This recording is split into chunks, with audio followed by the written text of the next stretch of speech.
ಬಂದೂಕು ಗನ್ ಹಿಡಿಯುವ ಸಂಸ್ಕೃತಿ ನನ್ನದಲ್ಲ. ಮಹಾತ್ಮ ಗಾಂಧಿಯವರ ಅಹಿಂಸಾ ತತ್ವಗಳಲ್ಲಿ ನಂಬಿಕೆ ಇಟ್ಟಿರುವವನು ನಾನು. ಕುವೆಂಪು ಅವರು ಸಾರಿದ ಸರ್ವಜನಾಂಗದ ಶಾಂತಿಯ ತೂಟ ಸಂದೇಶವನ್ನ ಅನುಸರಿಸಿಕೊಂಡು ನಡೆಯುವ ಜನ ನಾವು ಎಂದು ಕೇಂದ್ರ ಸಚಿವ ಎಚ್.ಡಿ.ಕೆ. ಕುಮಾರಸ್ವಾಮಿ ಹೇಳಿದ್ದಾರೆ. ಈ ಮೂಲಕ ಗೃಹ ಸಚಿವ ಪರಮೇಶ್ವರ್ ಅವರಿಗೆ ತಿರುಗೇಟು ನೀಡಿದ್ದಾರೆ. ಸೋಮವಾರ ಸುದ್ದಿಗೋಷ್ಠಿಯಲ್ಲಿ ಮಾತನಾಡಿದ ಅವರು 2008ರಿಂದ ಇಲ್ಲಿಯವರೆಗೆ ಅಕ್ರಮದ ಬಗ್ಗೆ ಧ್ವನಿ ಎತ್ತಿದೆ.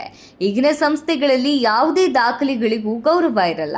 ನಾನು ಯುದ್ಧ ಸಾರ್ತೇನೆ ಅಂತ ಹೇಳಿದ್ದಕ್ಕೆ ಪರಮೇಶ್ವರ್ ಬಂದೂಕು ಹಿಡಿದು ಬರ್ತಾರಾ ಎಂದು ಕೇಳ್ತಾರೆ. ಬಂದೂಕು ಗನ್ ಹಿಡಿಯುವ ಸಂಸ್ಕೃತಿ ನನ್ನದಲ್ಲ. ಮಹಾತ್ಮ ಗಾಂಧಿಯವರ ಅಹಿಂಸಾ ತತ್ವಗಳಲ್ಲಿ ನಂಬಿಕೆ ಇಟ್ಟಿರುವವನು ನಾನು.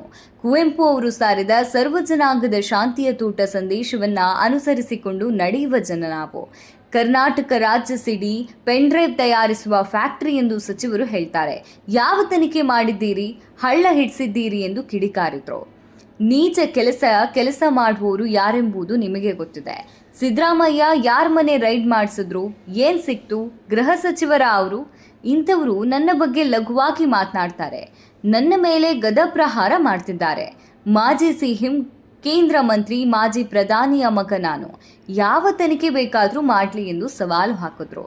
ಟ್ರಂಪ್ ಕೈಯಲ್ಲೇ ತನಿಖೆ ಮಾಡಿಸಿ ನಾನು ತಯಾರಿದ್ದೇನೆ. ನನಗೆ ಈ ಪರಿಸ್ಥಿತಿ ತಂದಿದ್ದೀರಿ. ನೀವು ಎಷ್ಟು ಕುಟುಂಬ ಹಾಳು ಮಾಡಿದ್ದೀರಿ. ನಾಡಿನ ಜನತೆಗೆ 5 ವರ್ಷದ ಸರ್ಕಾರ ಕೊಟ್ಟರೆ ಬೆಲೆ ಏರಿಕೆ ಮಾಡಿ ಲೂಟಿ ಮಾಡ್ತಿದ್ದಾರೆ. ದಾಖಲೆಗಳನ್ನು ಭದ್ರವಾಗಿ ಇಟ್ಟಿದ್ದೇನೆ. ನಾನು ಸಿಎಂ ಆಗಿದ್ದಾಗ ಕೊಟ್ಟ ಕಾರ್ಯಕ್ರಮ ಹೇಗಿದೆ. ನೀವು ಎಷ್ಟು ಜನರ ಮನೆ ಹಾಳು ಮಾಡಿದ್ದೀರಿ. ನಿಮ್ಮನ್ನ ಎದುರಿಸ್ತೇವೆ ಅಂತ ಹೇಳಿಲ್ಲ. ಮಂಡ್ಯ ಜಿಲ್ಲೆಯ ಜನರು ಮುಂದಿನ ದಿನಗಳಲ್ಲಿ ನಾಡು ಉಳಿಬೇಕಾದ್ರೆ ಒಳ್ಳೆಯ ವ್ಯಕ್ತಿಯನ್ನ ತನ್ನಿ. ನಾನು ಈ ಜಾಗದಲ್ಲಿದ್ರೆ 5,000 ರೂಪಾಯಿ ಕೊಡ್ತಿದ್ದೆ. ಇವರು ಬರೀ 2,000 ರೂಪಾಯಿ ಕೊಡ್ತಾರೆ. ಮುಡಾ ಕೇಸ್ ಯಾವ ರೀತಿ ತನಿಖೆ ಮಾಡಿದ್ರು, ಈ ವ್ಯವಸ್ಥೆಯಲ್ಲಿ ನ್ಯಾಯ ದೊರಕೇ ಇಲ್ಲ ಎಂದು ತಿಳಿಸಿದ್ರು. ಜನರು ಒಂದೊಂದು ಬಾರಿ ಅವಕಾಶ ಕೊಡಲಿ. ಲೂಟಿ ಆಗಿರುವ ದುಡ್ಡನ್ನ ಬಡ್ಡಿ ಸಮೇತ ವಸೂಲಿ ಮಾಡಿ ಸರ್ಕಾರದ ಖಜಾನೆ ತುಂಬಿಸ್ತೇನೆ. ಆದರೆ ಇದಕ್ಕೆ ಸ್ವತಂತ್ರ ಸರ್ಕಾರ ಬೇಕು. ದೇವೇಗೌಡರು ಪ್ರಧಾನಮಂತ್ರಿ ಆಗಿದ್ರು. ಜನ ನನಗೆ ಆಶೀರ್ವಾದ ಮಾಡಿ ಸಿಎಂ ಮಾಡಿದ್ರು. ದೇಶದ ಇತಿಹಾಸದ 5 ಜನರ ಕಮಿಟಿ ಮಾಡಿದ್ದಾರೆ. ರೆವಿನ್ಯೂ ಇಲಾಖೆಯಲ್ಲಿ ತನಿಖೆಗೆ ಆದೇಶ ಇಲ್ಲ. ಗೌಪ್ಯವಾಗಿ ಅವರ ಹೇಳಿಕೆಯನ್ನು ತೆಗೆದುಕೊಳ್ತಾರೆ. ಇದು ತನಿಖೆನಾ? ನಮ್ಮ ಜನ ರಾಜಕೀಯ ನಿವೃತ್ತಿ ಮಾಡಿಸ್ತಾರೆ. ಕಾಂಗ್ರೆಸ್ ಎಷ್ಟು ಕುಟುಂಬವನ್ನ ನಾಶ ಮಾಡಿದೆ. ದ್ವೇಷದ ರಾಜಕಾರಣ ಮಾಡಲ್ಲ. ಲೋಕಸಭಾ ಚುನಾವಣೆಯಲ್ಲಿ ತೀರ್ಮಾನ ಕೊಟ್ಟರು. ಅದಕ್ಕೆ ಅವರಿಗೆ ನಾನು ಟಾರ್ಗೆಟು. ವಿಧಾನಸಭಾ ಕಲಾಪದಲ್ಲೇ ಇದು ಚರ್ಚೆ ಆಗಿದೆ.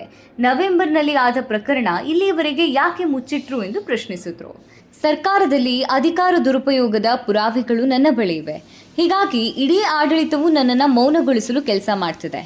ಸರ್ಕಾರದ ಭ್ರಷ್ಟಾಚಾರದ ಬಗ್ಗೆ ನನ್ನ ಬಳಿ 100 ಪುರಾವೆಗಳಿವೆ. ನಾನು ದಾಖಲೆಗಳನ್ನು ಪ್ರಸ್ತುತಪಡಿಸಿದ್ರೂ ನ್ಯಾಯ ಸಿಗೋದಿಲ್ಲ. ಅದಕ್ಕಾಗಿಯೇ ನಾನು ಅವುಗಳನ್ನು ಸುರಕ್ಷಿತವಾಗಿಟ್ಟಿದ್ದೇನೆ. ಕೆರೆ ಪ್ರದೇಶವನ್ನು ನುಂಗಿ ತಮ್ಮ ಸಹೋದರನ ಹೆಸರಿಗೆ ನೋಂದಾಯಿಸಿದವರು ಇಂದು ನನ್ನ ಬಗ್ಗೆ ಮಾತನಾಡ್ತಾ ಇದ್ದಾರೆ ಎಂದು ವಾಗ್ದಾಳಿ ನಡೆಸಿದ್ರು.